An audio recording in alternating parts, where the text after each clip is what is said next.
ഇന്ത്യയിൽ ജീവിക്കുന്ന ഏത് മനുഷ്യനും ഏത് മതനിരപേക്ഷവാദിയും സംഘപരിവാർ വർഗീയതയെ എതിർത്തുകൊണ്ടല്ലാതെ തന്റെ മതനിരപേക്ഷ നിലപാടുകൾ സമൂഹത്തിന്റെ മുൻപാകെ വിശദീകരിക്കാനാവില്ല.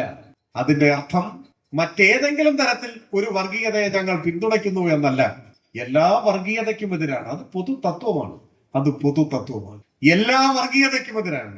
നാളെ ആ വർഗീയത വന്നാലോ എന്ന് ചോദിക്കണ്ട. ഇന്നേ വർഗീയതയ്ക്കെതിരാണ്. നാളെ വരുമ്പോഴല്ല എതിർക്കുന്നത്, ഇന്നേ എതിരാണ്. പക്ഷെ ഇന്ന് നമ്മുടെ മുൻപിലെ ഏറ്റവും വിപൽക്കരമായ അപകടമായി ഒരു വർഗീയത രൂപപ്പെട്ട് നിൽക്കുമ്പോൾ അതിനെ പേരെടുത്ത് തന്നെ വിമർശിക്കേണ്ടി വരും, അതിനെ എതിർക്കേണ്ടി വരും. അഫ്ഗാനിസ്ഥാനിൽ അങ്ങനെ സംഭവിക്കുന്നില്ലേ എന്ന് ചോദിക്കുമ്പോൾ അഫ്ഗാനിസ്ഥാനിൽ ജീവിക്കുന്ന ഒരു മതനിരപേക്ഷവാദി ഒന്നാമതായി താലിബാനെ എതിർത്തേ പറ്റൂ എന്ന കാര്യം പറയാൻ ഒരു ശങ്കയും നമുക്കുണ്ടാവേണ്ടതില്ല. ഏതേത് രൂപങ്ങളിൽ ഏതേത് പ്രദേശങ്ങളിൽ വർഗീയത പ്രകടമാകുന്നുവോ ആ വർഗീയതയെ ആ മണ്ണിൽ തന്നെ ചെറുത്തു തോൽപ്പിക്കേണ്ടതുണ്ട്. ഇന്ത്യയിൽ ഇന്ന് ഹിന്ദു വർഗീയതയാണ്, സംഘപരിവാർ വർഗീയതയാണ് മനുഷ്യന്റെയും രാജ്യത്തിന്റെയും പ്രാണനെടുക്കുന്നതായി മാറിയിട്ടുള്ളത്. അതുകൊണ്ട് അതിനെ ചെറുത്തു തോൽപ്പിച്ചുകൊണ്ടല്ലാതെ മറ്റൊന്ന് പറയാൻ മതനിരപേക്ഷവാദിക്കാവില്ല എന്ന വസ്തുത എല്ലാ സംഘപരിവാർ കുയുക്തികളെയും നേരിട്ട് തന്നെ എതിർക്കുന്നതാണ്. കെയ്യന്റെ എല്ലാ ലേഖനങ്ങളിലും വർഗീയതയ്ക്കെതിരായ സമരത്തിൽ വർഗീയതയ്ക്കെതിരായ ആശയങ്ങൾ അവതരിപ്പിക്കുന്നതിൽ ആ കണിശതയും കൃത്യതയും ഉണ്ട്. കെയ്യൻ എന്ന പേര് ആദ്യമായി ഞാൻ കേൾക്കുന്നതും കെയ്യനെ ആദ്യമായി ഞാൻ കാണുന്നതും 10-30 വർഷങ്ങൾക്ക് മുൻപാണ്. കൃത്യമായി പറഞ്ഞാൽ 1993 ജനുവരി മാസം 21-ാം തീയതിയാണ് കെയ്യനെ ആദ്യമായി ഞാൻ കാണുന്നതും കേൾക്കുന്നതും. അന്ന് SFIയുടെ മലപ്പുറം ജില്ലാ സമ്മേളനത്തോടനുബന്ധിച്ച് സംഘടിപ്പിക്കപ്പെട്ട ഒരു സാംസ്കാരിക സമ്മേളനം പൊന്നാനിയിലാണ്. ആ സമ്മേളനത്തിൽ സ്കൂൾ വിദ്യാർത്ഥിയായ ഞാനൊരു പ്രതിനിധിയായി പങ്കെടുത്തു.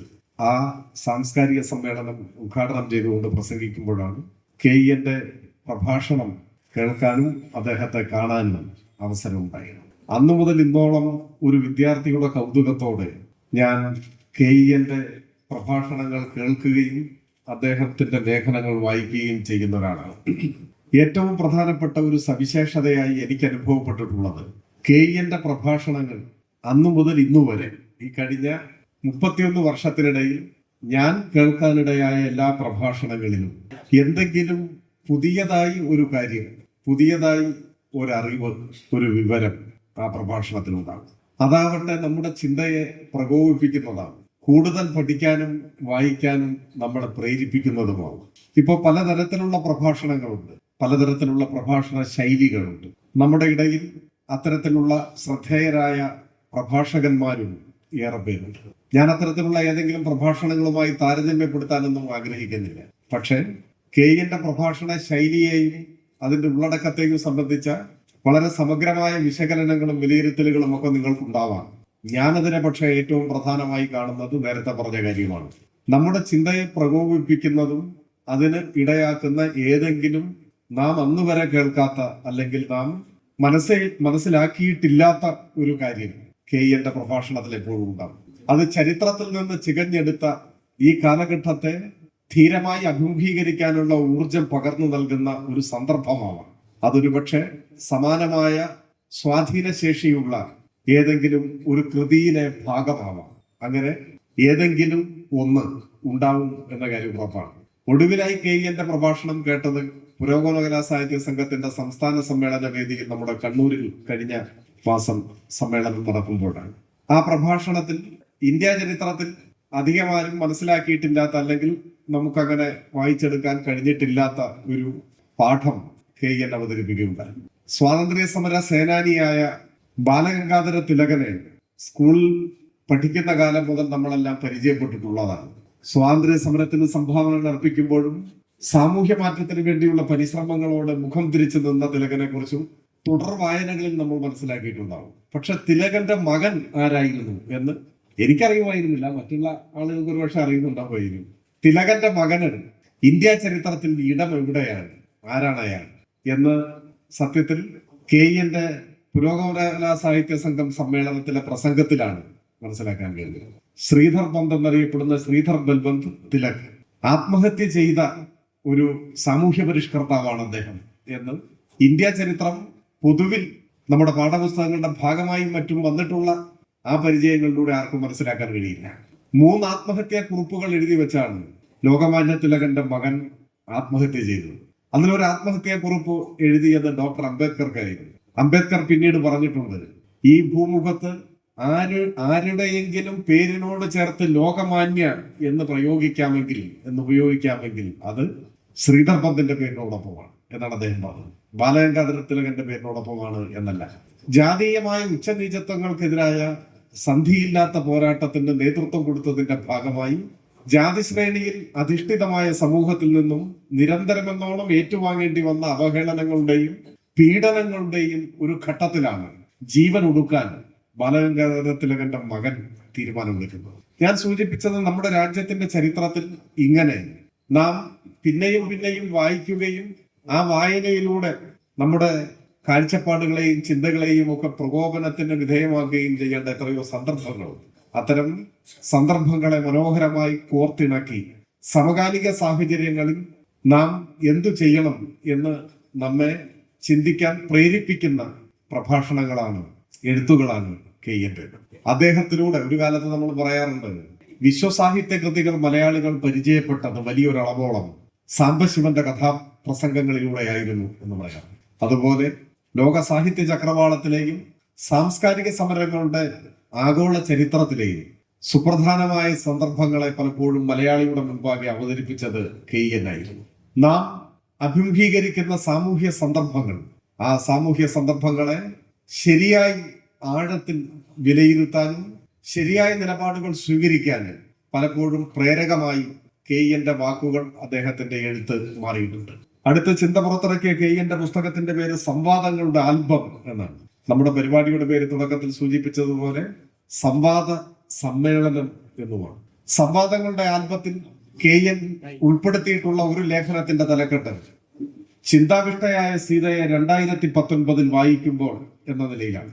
ചിന്താവിഷ്ടയായ സീത ആശാൻ എഴുതിയതിന്റെ 100ാം വാർഷികമാണ് 2019. ആ ഘട്ടത്തിൽ രചിക്കപ്പെട്ട ആ ലേഖനത്തിൽ കെയ്യൻ വർത്തമാനകാല കേരളീയ സാഹചര്യങ്ങളെ ഒരു 2 വാചകത്തിൽ വിമർശനപരമായി ചൂണ്ടിക്കാണിക്കുന്നുണ്ട്. ആ ലേഖനത്തിലെ പ്രസ്തുത വാചകം ഇങ്ങനെയാണ്: കേരളീയ സമൂഹത്തിൽ സംവാദങ്ങൾ തീരെ ഇല്ല എന്ന് പറഞ്ഞുകൂടാ, പക്ഷേ തൊലിപ്പുറത്തു മാത്രം സ്പർശിച്ച് അകത്ത് ഒരുവിധ കോളിളക്കങ്ങളും സൃഷ്ടിക്കാതെ അവസാനിക്കുന്നവയാണ് അവയിൽ മിക്കതും. നമ്മുടെ തലയ്ക്ക് മുകളിലൂടെ ഒന്നിനു പുറകെ മറ്റൊന്നായി ആശയങ്ങൾ കടന്നു പോകുന്നുണ്ട്. എന്നാൽ മസ്തിഷ്കത്തെയോ ഹൃദയത്തെയോ ജീവിതത്തെയോ അതൊന്നും പിടിച്ചു കുലുക്കുന്നില്ല. അതാണ് ചിന്താവിഷ്ടയായ സീത 2019 വായിക്കുമ്പോൾ എന്ന സംവാദങ്ങളുടെ ആൽബത്തിലെ കെയ്യന്റെ ലേഖനത്തിലെ ഒരു ഭാഗം അങ്ങനെയാണ്. ഞാൻ നിങ്ങളുടെ ആലോചനയ്ക്ക് വേണ്ടി അത് ഒരിക്കൽ കൂടി ആവർത്തിക്കാം. കേരളീയ സമൂഹത്തിൽ സംവാദങ്ങൾ തീരെ ഇല്ല എന്ന് പറഞ്ഞുകൂടാ. നമ്മൾ ഈ പാർട്ടി സമ്മേളനത്തോടനുബന്ധിച്ച് എത്ര സെമിനാറുകളാണ് സംഘടിപ്പിക്കുന്നത്. തീരെ ഇല്ല എന്ന് പറഞ്ഞുകൂടാ, പക്ഷേ തൊലിപ്പുറമെ മാത്രം സ്പർശിച്ച് അകത്ത് ഒരുവിധ കോളിളക്കങ്ങളും സൃഷ്ടിക്കാതെ അവസാനിക്കുന്നതാണ് അവയിൽ മിക്കതും. നമ്മുടെ തലയ്ക്കു മീതെ ഒന്നിനു പുറകെ മറ്റൊന്നായി ആശയങ്ങൾ കടന്നുപോകും. എന്നാൽ മസ്തിഷ്കത്തെയോ ഹൃദയത്തെയോ ജീവിതത്തെയോ അത് പിടിച്ചു കുലുക്കുന്നില്ല. ഒരുപക്ഷെ മലയാളിയുടെ വർത്തമാനകാല സാംസ്കാരിക ജീവിതത്തിനു നേരെ ഇത്രമാത്രം മൂർച്ചയേറിയ ഒരു വിമർശനം അടുത്ത കാലത്തൊന്നും കേട്ടിട്ടില്ല. ദയാരഹിതമായി കെയ്യൻ മലയാളിയുടെ വർത്തമാനകാല സാംസ്കാരിക ജീവിതത്തെ, രാഷ്ട്രീയ പ്രവർത്തനത്തെയും വിചാരണ ചെയ്യുകയാണ്, ചോദ്യം ചെയ്യുകയാണ്. ആ ചോദ്യത്തിന്റെ മൂർച്ചയേറിയ മുനകൾ നമ്മുടെ നേരെ തന്നെയാണ് വന്നു നിൽക്കുന്നത്. സംവാദങ്ങളുടെ സമ്മേളനമെന്ന് ഈ പരിപാടിക്ക് പേരിടുമ്പോൾ ഞാൻ കരുതുന്നത് കെയ്യൻ മുൻപോട്ട് വെച്ച ആ വിമർശനത്തെ ഒരു പരിധി വരെയെങ്കിലും സ്വീകരിക്കാനുള്ള നമ്മുടെ തീരുമാനത്തിന്റെ കൂടി ഭാഗമായിരിക്കും ഇത് എന്ന് ഞാൻ കരുതുന്നു. നമ്മുടെ സംവാദങ്ങൾ എവിടെ വെച്ചാണ് നിലച്ചുപോയത്, അല്ലെങ്കിൽ ജീവനറ്റുപോയത്, അല്ലെങ്കിൽ ഒരു അനുഷ്ഠാനമായി മാറി തുടങ്ങിയത്? സംവാദത്തിന്റെ അനന്തമായ സാധ്യതകളെ മലയാളിയുടെ മുൻപിൽ അർത്ഥശങ്കക്കിടയില്ലാതെ തുറന്നു വെച്ച മഹാനായിരുന്നു ശ്രീനാരായണ ഗുരു. വളരെ പുകൾപ്പെട്ട ഗുരുവിന്റെ വാചകമുണ്ട്: വാദിക്കാനും ജയിക്കാനുമല്ല, അറിയാനും അറിയിക്കാനുമാണ് എന്ന്. പക്ഷെ ശ്രീനാരായണ ഗുരുവിന് തന്നെ വർത്തമാനകാല കേരളത്തിൽ സംഭവിച്ചത് എന്താണ്? ഗുരുവിന്റെ പിൽക്കാല സമൂഹം ഗുരുവിനെ എങ്ങനെയാണ് പരിഗണിച്ചത്? മരണാനന്തരം ഒരാൾ ദൈവമായി മാറ്റപ്പെട്ട മഹാനായ ദാർശനികനായിരുന്നു ശ്രീനാരായണ ഗുരു എന്ന് വിലയിരുത്തിയാൽ തെറ്റുണ്ടാവില്ല എന്നാണ് എനിക്ക് തോന്നുന്നത്. ഭിന്നാഭിപ്രായമുള്ളവരുണ്ടാകാം. ഭിന്നാഭിപ്രായങ്ങൾ ഉണ്ടാകുമ്പോഴാണല്ലോ സംവാദം വളർന്നു വരിക. മരണാനന്തരം ഒരാൾ ദൈവമായി ശ്രീനാരായണ ഗുരുവിനെ മാറ്റി എന്നതാണ് കേരളീയ സമൂഹം അദ്ദേഹത്തോട് ചെയ്ത ഏറ്റവും വലിയ അനീതി. സഹോദരൻ അയ്യപ്പൻ വിസ്മൃതിയിലാവുകയും ശ്രീനാരായണ ഗുരു മരണാനന്തര ആൾദൈവമായി മാറുകയും ചില്ലുകൂട്ടിൽ അടക്കപ്പെടുകയും ചെയ്തു എന്നത് കേരളീയ സമൂഹത്തിന്റെ സംവാദാത്മകമായ വളർച്ചയുടെ ഒരു ഘട്ടത്തെ സ്തംഭിച്ചു കളഞ്ഞ ഒരു യാഥാർത്ഥ്യമാണ്. കേരളീയ സമൂഹം ഇന്നെവിടെ എത്തി നിൽക്കുന്നു? കേരളം പ്രത്യക്ഷത്തിനും അപ്പുറം എന്ന പ്രയോഗം ഏറെ ചിന്തോദ്ദീപകമായിട്ടുള്ള ഒന്നാണ്. നാം നമ്മുടെ തന്നെ ഉള്ളിലേക്ക് ആഴത്തിൽ നോക്കാനും നവോത്ഥാന അനന്തര കേരളം ഏതേത് വഴികളിലൂടെയൊക്കെ എത്തി എവിടെയാണ് ഇപ്പോഴെത്തി നിൽക്കുന്നത് എന്ന് ശരിയായി പരിശോധിക്കാനും അതിനനുസരിച്ച് പുതിയ ഉത്തരവാദിത്വങ്ങൾ ഏറ്റെടുക്കാൻ നമ്മളെ പ്രേരിപ്പിക്കും എന്നാണ് ഞാൻ വിചാരിക്കുന്നത്. നമ്മുടെ രാജ്യം സ്വാഭാവികമായും ആ രാജ്യത്തിന്റെ ഭാഗമെന്ന നിലയിൽ നമ്മുടെ നാടും ഇന്ന് ഏത് ഘട്ടത്തിലൂടെയാണ് കടന്നു പോകുന്നത്? അത് നമ്മെ എത്രമാത്രം അസ്വസ്ഥരാക്കുന്നുണ്ട്? പുതിയൊരു ലോകം സൃഷ്ടിക്കാനുള്ള ദൃഢപ്രതിജ്ഞയുമായി രാഷ്ട്രീയ സാമൂഹ്യ പ്രവർത്തന രംഗത്തേക്ക് കടന്നു വന്ന ഒരു തലമുറയുടെ തുടർച്ച ഏതളവിലാണ് ഇന്ന് സംഭവിക്കുന്നത്? ഇതെല്ലാം പരിശോധിക്കപ്പെടേണ്ട ഒന്നാണ്. കെയ്യന്റെ പുസ്തകത്തിൽ ഉൾപ്പെടുത്തിയിട്ടുള്ള ഒടുവിലത്തെ പുസ്തകത്തിൽ ഉൾപ്പെടുത്തിയിട്ടുള്ള എല്ലാ ലേഖനങ്ങളും മുൻപുള്ളതുപോലെ തന്നെ സൂക്ഷ്മമായ നിരീക്ഷണത്തിന് നമ്മുടെ സമൂഹത്തെ, നമ്മുടെ ജീവിതത്തെ വിധേയമാക്കുന്നുണ്ട്. പലപ്പോഴും ഉപരിപ്ലവമായി മാത്രം മലയാളികൾ വായിച്ചും കണ്ടും കടന്നു പോകുന്ന ഇടങ്ങളെ ആഴത്തിൽ വിശകലനം ചെയ്യാൻ കെയ്യൻ തയ്യാറാകുന്നുണ്ട്.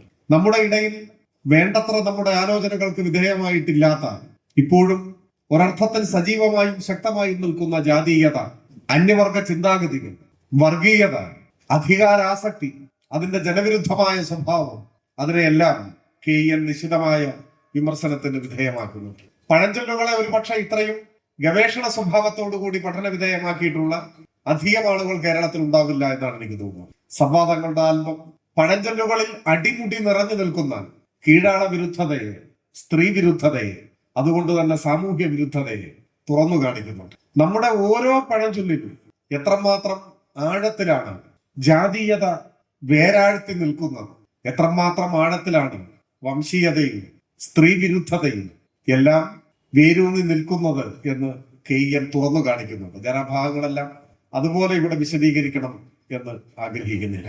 അതിൽ ഒരു ഭാഗം മാത്രമാണ് സൂചിപ്പിച്ച് കടന്നു പോകാമെന്നാണ് കരുതുന്നത്. പരുന്തിനെ ഭക്ഷിച്ചാൽ കാഴ്ച വർദ്ധിക്കും എന്ന ഒരു പ്രാചീന വിശ്വാസത്തെ കുറിച്ച് കെയ്യൻ അതിൽ പരാമർശിക്കുന്നു. അതോടൊപ്പം രാജാവിന്റെ എച്ചിൽ തിന്നാൽ രോഗം മാറും എന്ന വിശ്വാസവും. കെയ്യൻ അതിനെ വിശേഷിപ്പിക്കാൻ ഉപയോഗിച്ച പദം പരുന്തിനെ കഴിച്ചാൽ, പരുന്തിന്റെ ആഹാരമാക്കിയാൽ കാഴ്ച വർദ്ധിക്കും എന്ന വിശ്വാസത്തെ കെയ്യൻ വിശേഷിപ്പിച്ചിട്ട് ഉപയോഗിക്കുന്ന വാക്ക് പ്രാകൃത വിശ്വാസം എന്നാണ്. പ്രാകൃത വിശ്വാസം. രാജാവിന്റെ എച്ചിൽ കഴിച്ചാൽ രോഗം മാറുമെന്നതിന് പ്രാചീന വിശ്വാസം എന്നും അദ്ദേഹം പറയുന്നു. ഇത് രണ്ടും എങ്ങനെ ഭിന്നമായിരിക്കുന്നു എന്ന് സൂചിപ്പിക്കുന്നുണ്ട്. പരുന്തിനെ കഴിച്ചാൽ കാഴ്ചശക്തി വർദ്ധിക്കുമെന്ന വിശ്വാസത്തെ കെയ്യൻ വിശേഷിപ്പിക്കുന്നത് അപഗ്രഥനരഹിതമായ നിരീക്ഷണത്തിൽ നിന്നുണ്ടായ വിശ്വാസം. അതൊരു നിഷ്കളങ്കമായ ഒരു ജനതയുടെ, ഒരു കാലഘട്ടത്തിലെ മനുഷ്യന്റെ വിശ്വാസമാണ്. അതിന് യുക്തിയുണ്ട്, ചില ന്യായങ്ങളുണ്ട്. കാരണം ആകാശത്തിൽ ഉയർന്നു പറക്കുന്ന പരുന്ത് ഭൂമിയിൽ അതിന്റെ ഇരയെ വളരെ വ്യക്തമായി കൃത്യമായി കണ്ട് റാഞ്ചിക്കൊണ്ടുപോകുന്നുണ്ട്. കോഴിക്കുഞ്ഞിനെയൊക്കെ പരുന്ത് റാഞ്ചിക്കൊണ്ടുപോകുന്ന നമുക്കറിയാം. അപ്പൊ സൂക്ഷ്മമായ കാഴ്ചശക്തി പരുന്തിനുണ്ട് എന്ന് ഉറപ്പാണ്. അത് ഏതൊരു മനുഷ്യനും നൂറ്റാണ്ടുകൾക്ക് മുൻപേ അവന്റെ ജീവിത പരിസരത്ത് നിന്ന് നഗ്ന നേത്രങ്ങൾ കൊണ്ട് അവന്റെ അനുഭവത്തിൽ നിന്ന് ആർജിച്ചെടുക്കാൻ കഴിയുന്ന ഒരറിവാണ്. സ്വാഭാവികമായും ആ പരുന്തിനെ ആഹരിച്ചാൽ, ഭക്ഷിച്ചാൽ ആ കാഴ്ചശക്തി കിട്ടുമെന്നത് നിഷ്കളങ്കമായ ഒരു അന്ധവിശ്വാസമാണ്. അങ്ങനെ ഒരു പ്രയോഗം ഉണ്ടോ എന്ന് എനിക്കറിയില്ല. അത് കെയ്യന്റെ തന്നെ ഭാഷയിൽ പറഞ്ഞാൽ അപഗ്രഥനരഹിതമായ ഒരു വിശ്വാസമാണ്. ഗവേഷണമൊന്നും നടത്തിയിട്ടില്ല, സൂക്ഷ്മമായ പരിശോധനയ്ക്കോ ശാസ്ത്രീയമായ അന്വേഷണത്തിനോ ഒന്നും മെനക്കെട്ടിട്ടില്ല. പക്ഷെ തന്റെ കൺമുൻപിൽ കണ്ട ഒരു കാര്യത്തിൽ നിന്ന് സ്വാഭാവികമായി രൂപപ്പെട്ടു വന്ന ഒരു വിശ്വാസം, ഒരു അന്ധവിശ്വാസമാണ്. എന്നാൽ രാജാവിന്റെ എച്ചിൽ തിന്നാൽ രോഗം മാറുമെന്നത് അങ്ങനെ നിഷ്കളങ്കമായി രൂപപ്പെട്ടു വന്ന ഒരു വിശ്വാസമല്ല. അതിൽ വർഗവിഭജിതമായ സമൂഹത്തിലെ മേധാവിത്വം വഹിക്കുന്നവരുടെ ആ അധികാരം വിധേയന്റെ കീഴാളന്റെ മേലെ അടിച്ചേൽപ്പിച്ച ഒരു തലം ആ വിശ്വാസത്തിൽ. ആദ്യം പറഞ്ഞത് കാലക്രമേണ ഇല്ലാതെയാവുന്ന ഒന്നാണ്. ഇപ്പൊ പരുന്തിന്റെ ഇറച്ചി കഴിച്ചാൽ കണ്ണിന് കാഴ്ചശക്തി കൂടും എന്നാരും കരുതുന്നില്ല. അത് മാനവരാശിയുടെ വികാസ പരിണാമ പ്രക്രിയക്കിടയിൽ ആ വിശ്വാസം ഇല്ലാതെയായി. അപകടത്തിന് രഹിതമായ ഒരു നിരീക്ഷണം ജന്മം നൽകിയ വിശ്വാസത്തെ മനുഷ്യൻ അപഗ്രഥനം ആരംഭിച്ചപ്പോൾ ആ വിശ്വാസം ഇല്ലാതെയായി. എന്നാൽ മറ്റതോ ഏതാനും വർഷങ്ങൾക്ക് മുൻപാണ് CPIM തന്നെ നേതൃത്വം കൊടുത്തുകൊണ്ട് നമ്മുടെ ഉടുപ്പിയിൽ സമരം നടത്തിയത്. മടയസ്നാനക്കെതിരെ. എന്തായിരുന്നു പ്രശ്നം?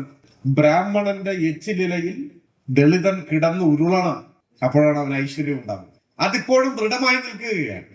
അതാണ് അധികാര ഘടനയുടെ കൂടി ഭാഗമായി ഒരു സമൂഹത്തിൽ വേരുപിടിക്കുന്ന വിശ്വാസങ്ങൾ എത്ര കാലം കഴിയുമ്പോഴും മാറാതെ നിൽക്കുന്നു എന്ന് നമ്മളെ ബോധ്യപ്പെടുത്തുന്നു. എത്ര വലിയ കോളിളക്കമാണ് അന്നുണ്ടായത്.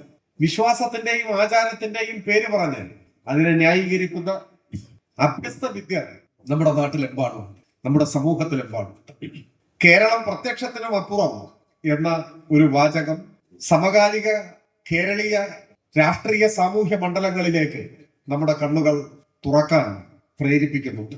നമ്മുടെ രാജ്യം വർഗീയമായ അപകടങ്ങളെ ഏറ്റവും കൂടുതൽ നേരിടുന്ന ഒരു കാലമാണ്.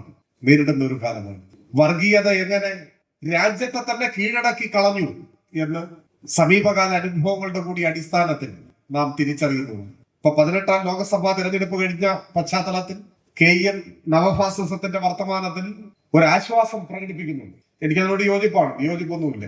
അത് പ്രത്യക്ഷത്തിൽ നാം അനുഭവിച്ച ഒരു ആശ്വാസമായിരിക്കും. കാരണം ലോക്സഭാ തെരഞ്ഞെടുപ്പിനെ നേരിടുന്ന ഘട്ടത്തിൽ നരേന്ദ്രമോദിയുടെ അവകാശവാദം, RSSന്റെ അവകാശവാദം ഒറ്റയ്ക്ക് ഇന്ത്യ ഭരിക്കും എന്നായി.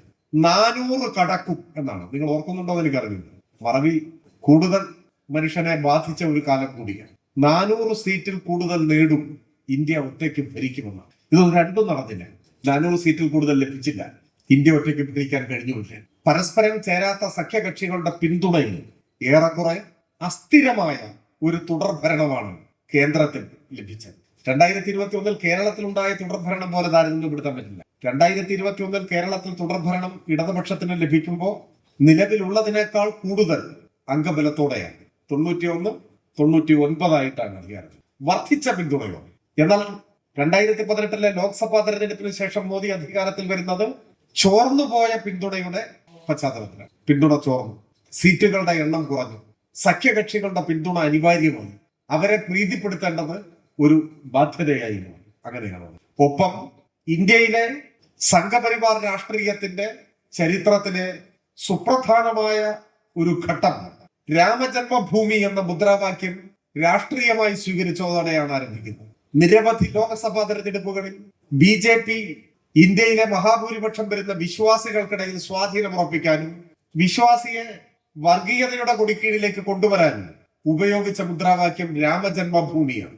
അതാണ് 18ാം ലോക്സഭാ തെരഞ്ഞെടുപ്പിന്റെ തൊട്ട് മുൻപ് ധൃതി പിടിച്ച് തട്ടിക്കൂട്ടി രാമക്ഷേത്രത്തിന്റെ ഉദ്ഘാടനം നടത്തിയത് ആ മുദ്രാവാക്യത്തിന്റെ ഏറ്റവും ലക്ഷണമൊത്ത വിളവെടുപ്പിന് വേണ്ടിയായി. രാമക്ഷേത്രം യാഥാർത്ഥ്യമാക്കിയ ശേഷം ഓരോ മണ്ഡലത്തിലും അദൃശ്യനായ സ്ഥാനാർത്ഥിയായി ശ്രീരാമനെ തന്നെ പ്രതിഷ്ഠിച്ചുകൊണ്ടാണ് തെരഞ്ഞെടുപ്പിൽ നേരിട്ടത്. പക്ഷേ ആ രാമക്ഷേത്രം സ്ഥിതി ചെയ്യുന്ന മണ്ണിൽ ഫൈസാബാദിൽ BJP പരാജയപ്പെട്ടു.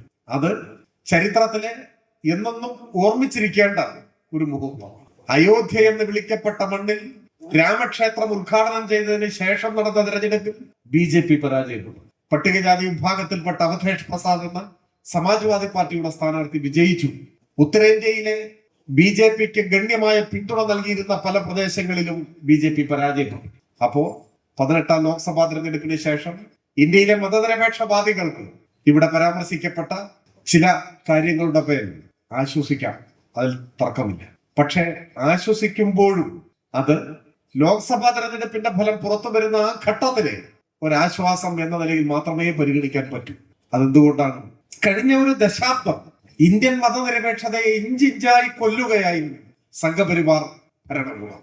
ഇന്ത്യയുടെ വൈവിധ്യങ്ങളെ പൂർണ്ണമായും നിരാകരിച്ച് തങ്ങളുടെ പൂർവ്വ പ്രഖ്യാപിതമായ ലക്ഷ്യം മതരാഷ്ട്രം എന്ന ലക്ഷ്യം ദളിത് വിരുദ്ധമായ, ന്യൂനപക്ഷ വിരുദ്ധമായ, മതനിരപേക്ഷ വിരുദ്ധമായ എല്ലാ ഘടകങ്ങളും ചേർത്ത് വെച്ചുകൊണ്ടുള്ള മതരാഷ്ട്രം.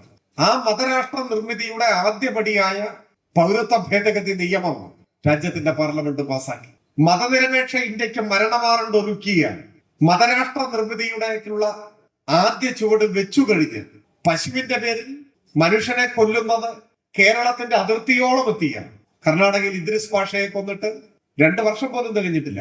അങ്ങനെ ഓരോ ദിവസവും മതനിരപേക്ഷ ഇന്ത്യ എത്രമാത്രം രോഗാതുരമായി കഴിഞ്ഞു എന്ന് സമൂഹത്തിന്റെ മുൻപിൽ വെളിപ്പെട്ട ഒരു ദശാബ്ദത്തിന് ശേഷം നടന്ന തിരഞ്ഞെടുപ്പിൽ നേരത്തെ ഞാൻ സൂചിപ്പിച്ച ആശ്വാസത്തിന്റെ നേരിയ കണങ്ങൾ ഉണ്ടെങ്കിൽ പോലും കണക്കുകൾ നമ്മോട് പറയുന്നത് BJPക്ക് 1% വോട്ടിന്റെ കുറവാണ് വന്നത്.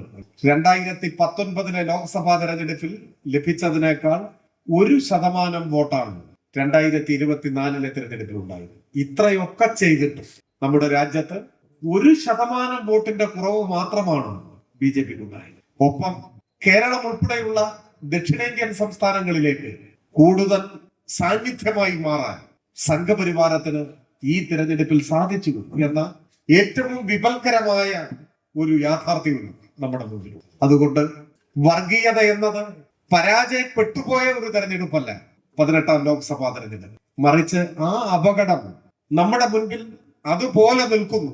ഒപ്പം ആ അപകടത്തെ ചെറുത്തു തോൽപ്പിക്കാൻ, നേരിട്ടെതിർത്ത് പരാജയപ്പെടുത്താൻ കഴിയും എന്ന സൂചന ഈ തെരഞ്ഞെടുപ്പ് നൽകുന്നു. ഒരുപക്ഷെ ആ സൂചനയാണ് മതനിരപേക്ഷവാദികൾക്ക് ഒരു പ്രതീക്ഷ നൽകുന്നത്. അത് ഫൈസാബാദിലെ സംഘപരിവാരത്തിന്റെ പരാജയം മുതൽ ഉത്തരേന്ത്യയിൽ പലയിടങ്ങളിലും BJPക്ക് നേരിട്ട തോൽവി, അതെല്ലാം പരാജയപ്പെടുത്താനാവും എന്നൊരു പ്രതീക്ഷയെ 18ാം ലോക്സഭാ തെരഞ്ഞെടുപ്പ് നമുക്ക് നൽകുന്നുണ്ട് എന്നതാണ്.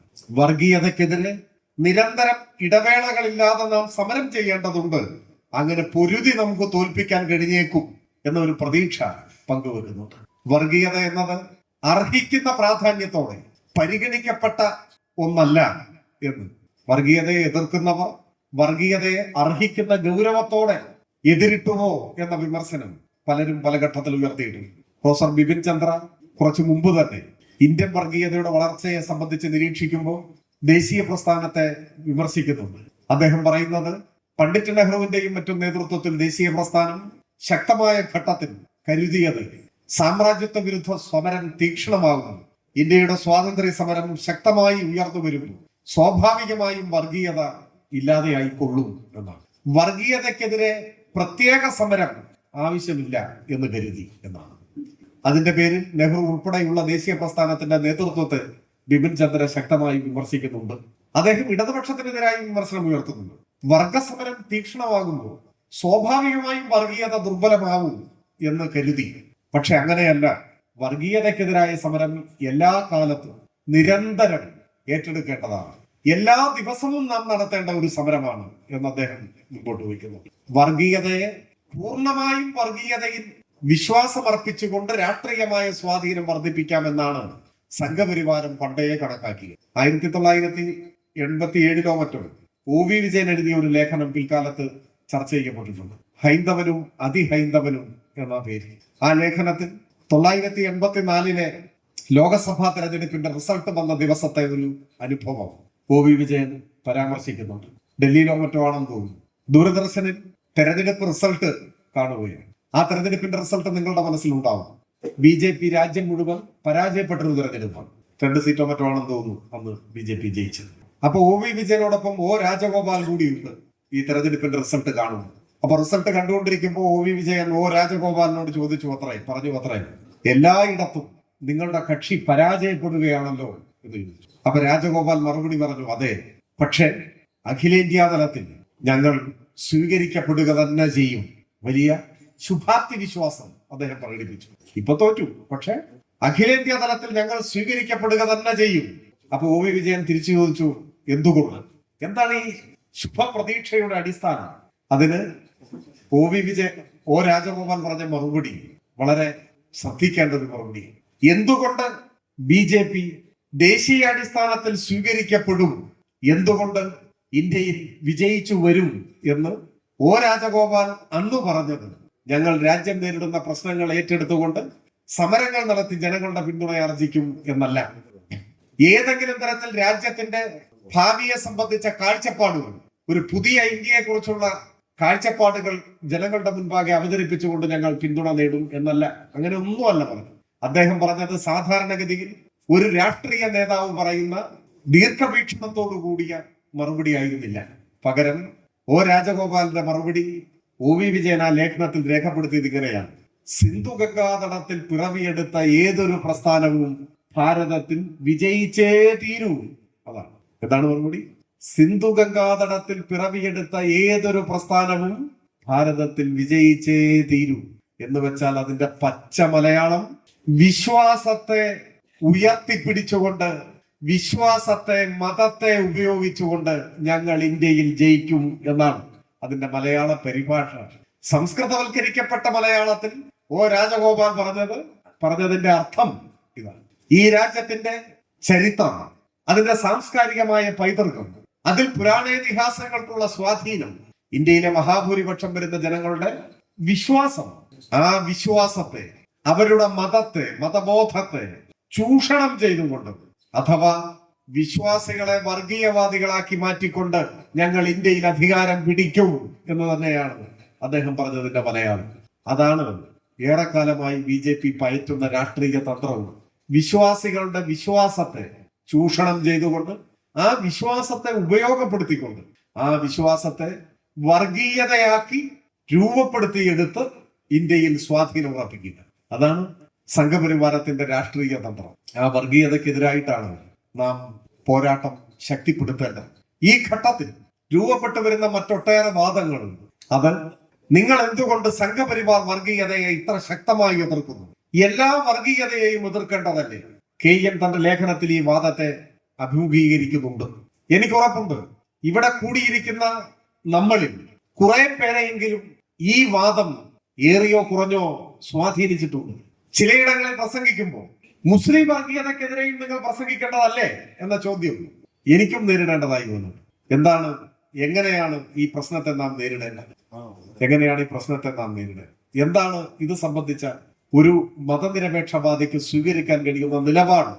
ഒരു സംശയവുമില്ല. എതിർക്കുന്നത് വർഗീയതയെയാണ്. വർഗീയത എന്ന വാക്കിന്റെ നിർവചനം എന്താണ്? നിരവധി നിർവചനങ്ങൾ വർഗീയതയ്ക്കുണ്ടാകും. എന്നാൽ ഏത് നിർവചനത്തിന്റെയും ആകത്തുക ഞാൻ വിചാരിക്കുന്നത് ഏറ്റവും ലളിതമായി പറയാൻ ശ്രമിച്ചാൽ, രാഷ്ട്രീയാധികാരം പിടിച്ചുപറ്റാൻ മതവിശ്വാസത്തെ ഉപയോഗപ്പെടുത്തുന്നതാണ് വർഗീയത. രാഷ്ട്രീയാധികാരം പിടിച്ചുപറ്റാൻ വിശ്വാസത്തെ ഉപയോഗിക്കുന്നതിനെയാണ് വർഗീയത എന്ന് പറയുന്നത്. അപ്പൊ നമ്മൾ എതിർക്കുന്നത് വർഗീയതയാണ്. ഏത് വർഗീയത എന്ന ചോദ്യത്തിലേക്ക് വരാം.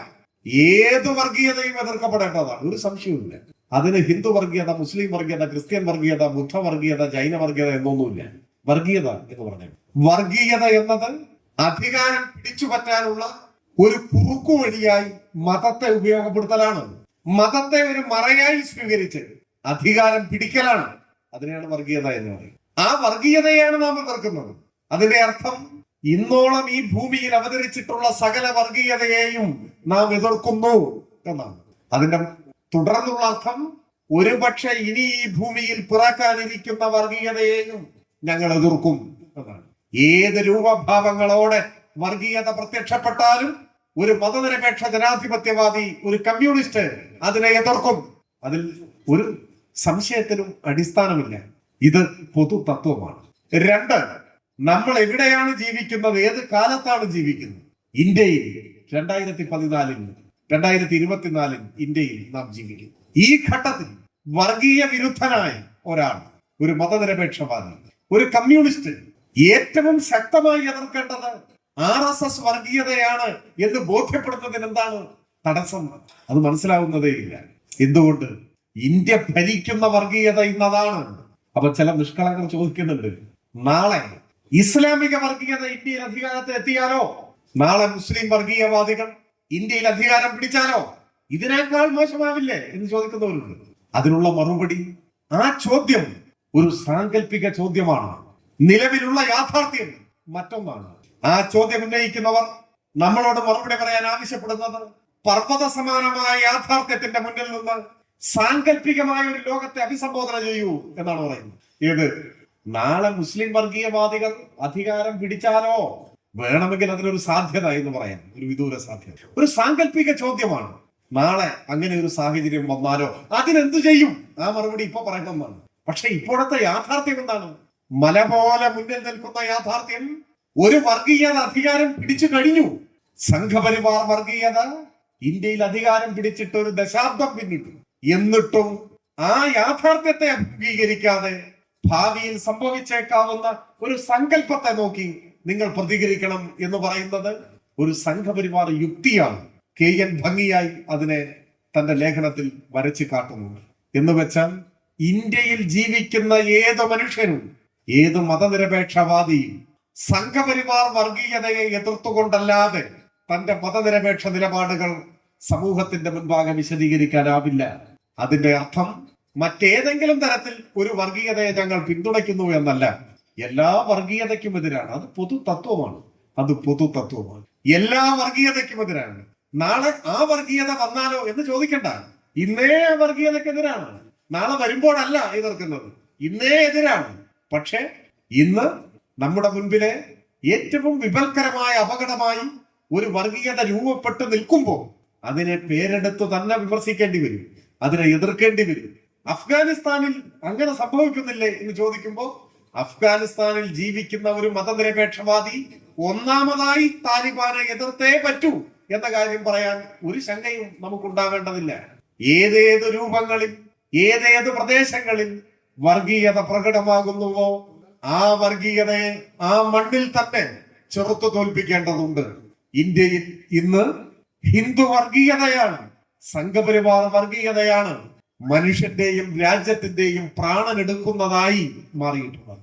അതുകൊണ്ട് അതിനെ ചെറുത്തു തോൽപ്പിച്ചുകൊണ്ടല്ലാതെ മറ്റൊന്ന് പറയാൻ മതനിരപേക്ഷവാദിക്കാവില്ല എന്ന വസ്തുത എല്ലാ സംഘപരിവാർ കുയുക്തികളെയും നേരിട്ട് തന്നെ എതിർക്കുന്നതാണ്. KNന്റെ എല്ലാ ലേഖനങ്ങളിലും വർഗീയതയ്ക്കെതിരായ സമരത്തിൽ, വർഗീയതയ്ക്കെതിരായ ആശയങ്ങൾ അവതരിപ്പിക്കുന്നതിൽ ആ കണിശതയും കൃത്യതയും ഉണ്ട്. പക്ഷെ പലപ്പോഴും സംഘപരിവാർ, നേരിട്ട സംഘപരിവാർ തന്നെ ആയിക്കൊള്ളണമെന്നില്ല, യാന്ത്രികമായ യുക്തികൾ ഉയർത്തി മതനിരപേക്ഷവാദികളിൽ ആശയക്കുഴപ്പം ഉണ്ടാക്കാൻ ശ്രമിക്കുന്നുണ്ട്. അത് വളരെ ശക്തമായി കേരളത്തിൽ അനുഭവപ്പെടുന്നുണ്ട്. വർഗീയത കേരളത്തിൽ വളരെ സാവധാനത്തിലാണെങ്കിലും ചുവടുറപ്പിച്ചുകൊണ്ടിരിക്കുന്നു എന്നതിന് വേണ്ടുവോളം തെളിവും നമ്മുടെ മുൻപിൽ. കേരളം പ്രത്യക്ഷത്തിനപ്പുറം എന്ന വിഷയത്തെ തന്നെ മുൻനിർത്തിക്കൊണ്ട് ഈ സംവാദ സമ്മേളനത്തിൽ പരിശോധന നടക്കുമ്പോൾ അത്തരം കാര്യങ്ങളെ സംബന്ധിച്ചെല്ലാം കൂടുതൽ വിശദമായി തന്നെ പരാമർശിക്കും എന്നാണ് പ്രതീക്ഷിക്കുന്നത്.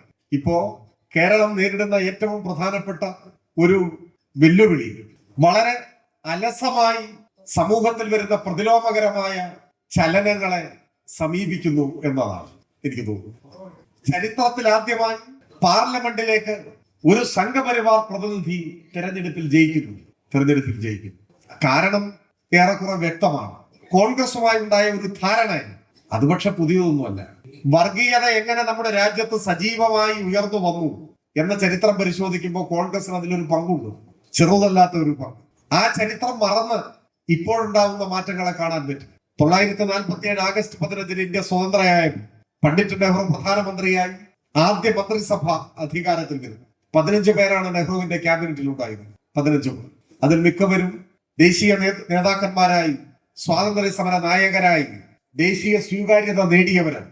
വല്ലഭായ് പട്ടേലുണ്ട്, മൗലാന അബുൽ കലാം ആസാദുണ്ട്, ഡോക്ടർ അംബേദ്കർ, മലയാളിയായ ജോൺ മത്തായി ആ കൂട്ടത്തിലുണ്ട്, രാജ്കുമാരി അമൃത് കൗറുണ്ട്, അങ്ങനെ പലരുണ്ട്. പക്ഷെ ആ കൂട്ടത്തിൽ ചേരാത്ത ഒരാളാണ് പണ്ഡിറ്റ് നെഹ്റുവിന്റെ ആദ്യ മന്ത്രിസഭയിലെ 15 പേരിൽ ഒരാൾ മറ്റുള്ളവരിൽ നിന്ന് വേറിട്ട് നിൽക്കുന്ന ഒരാളാണ്. അത് മറ്റാരുമല്ല, ഡോക്ടർ ശ്യാമപ്രസാദ് മുഖർജിയാണ്. ഹിന്ദു മഹാസഭയുടെ നേതാവ്. RSSന്റെ നിർദ്ദേശപ്രകാരം പിൽക്കാലത്ത് ഭാരതീയ ജനസംഘം രൂപീകരിച്ചപ്പോ അതിന്റെ സ്ഥാപകൻ ഡോക്ടർ ശ്യാമപ്രസാദ് മുഖർജി എന്ന 24 സംഘപരിവാർ നേതാവ് എങ്ങനെ പണ്ഡിറ്റ് നെഹ്റുവിന്റെ ക്യാബിനറ്റിൽ ഒരു മന്ത്രിയായി വന്നു? നെഹ്റുവിനെ പലപ്പോഴും ആദരവോടെ പരാമർശിക്കാൻ ഒരു മടിയും ഇല്ലാത്തവരാണ് നമ്മൾ. പല ഘട്ടങ്ങളിലും മതനിരപേക്ഷ നിലപാട് ഉയർത്തിപ്പിടിച്ചയാളുമാണ്. അതൊക്കെ അങ്ങനെ നിൽക്കുമ്പോഴും ഈ യാഥാർത്ഥ്യമല്ലാതാവില്ല. സ്വതന്ത്ര ഇന്ത്യയുടെ ആദ്യ ക്യാബിനറ്റിൽ ഒരു RSSകാരൻ എങ്ങനെ മന്ത്രിയായി എന്ന ചോദ്യത്തിന് നെഹ്റുവും ഉത്തരം പറഞ്ഞേ മതിയാവൂ. ആ ചോദ്യമായി നിൽക്കുന്നു ഇന്ത്യ ചരിത്രം. അത് കഴിഞ്ഞ് കൃത്യം 10 കൊല്ലം കഴിയുമ്പോഴാണ് കേരളത്തിൽ EMS ഗവൺമെന്റ് ഉണ്ടാവും. കേരളത്തിലെ ആദ്യത്തെ ഗവൺമെന്റ്, ആദ്യത്തെ കമ്മ്യൂണിസ്റ്റ് ഗവൺമെന്റ്. വിമോചന സമരം ഉണ്ടാവും. ആ വിമോചന സമരത്തിൽ കോൺഗ്രസ് നേതൃത്വം കൊടുത്ത വിമോചന സമരത്തിൽ ഒരു ഉപാധിയുമില്ലാതെ പിന്തുണ നൽകിയ വിഭാഗം ജനസംഘമാണ്, ഭാരതീയ ജനസംഘമാണ്. എല്ലാ ജാതിമത ശക്തികളും കോൺഗ്രസും ഒരുമിച്ച് നിന്ന് വിമോചന സമരം നടത്തിയെന്ന് പൊതുവെ പറയുമ്പോൾ ആ വിമോചന സമരത്തിൽ കോൺഗ്രസിനോട് കൈകോർത്ത് നിന്ന മറ്റൊരു സംഘടന ഭാരതീയ ജനസംഘമാണ് എന്ന് കാണാതിരുന്നുകൂട. ആ വിമോചന സമരത്തിന്റെ പശ്ചാത്തലത്തിലാണ് 59-ൽ EMS ഗവൺമെന്റിനെ പിരിച്ചുവിടുന്നത്. പുത്രി വത്സലനായ പിതാവ് മാത്രമായി നെഹ്റു മാറിയ ഒരു ചരിത്രത്തിലെ മോശം സന്ദർഭമാണ് പിരിച്ചുവിടുന്നത്. അതിനുശേഷം 1960-ൽ വീണ്ടും തെരഞ്ഞെടുപ്പ് നടന്നു. 1960-ൽ നടന്ന തെരഞ്ഞെടുപ്പ് കേരളത്തിന്റെ 2ാം നിയമസഭാ തെരഞ്ഞെടുപ്പ്. ആ തെരഞ്ഞെടുപ്പിൽ മുഖ്യമന്ത്രിയായിരുന്ന EMS മത്സരിച്ചത് പട്ടാമ്പിയിലാണ്. അന്ന് EMSനെ തോൽപ്പിക്കുക എന്ന ലക്ഷ്യം എതിരാളികൾക്കുണ്ടായിരുന്നു. ആ തെരഞ്ഞെടുപ്പിൽ കോൺഗ്രസ് പട്ടാമ്പിയിൽ പൊതു സ്വീകാര്യനായ ഒരു വ്യക്തി എന്ന നിലയിൽ കൂടി കോൺഗ്രസ് നേതാവ് A. രാഘവൻ നായരെ തെരഞ്ഞെടുപ്പിൽ മത്സരിപ്പിച്ചു EMSനെതിരെ. ആ 60-ലെ തെരഞ്ഞെടുപ്പിലാണ് ജനസംഘം ആദ്യമായി കേരളത്തിൽ മത്സരിക്കുന്നത്. കേരളത്തിലെ എല്ലാ മണ്ഡലങ്ങളിലും മത്സരിച്ചില്ല, 4 സീറ്റിൽ മാത്രം മത്സരിച്ചു. തുടക്കം 4 മണ്ഡലങ്ങളിൽ മത്സരിച്ചാൽ മതി എന്നാണ് തീരുമാനിച്ചത്. അക്കാലത്ത് സംഘപരിവാരത്തിന് കുറച്ചൊക്കെ സ്വാധീനമുള്ള 4 മണ്ഡലങ്ങൾ, അതിലൊന്ന് പട്ടാമ്പിയായി.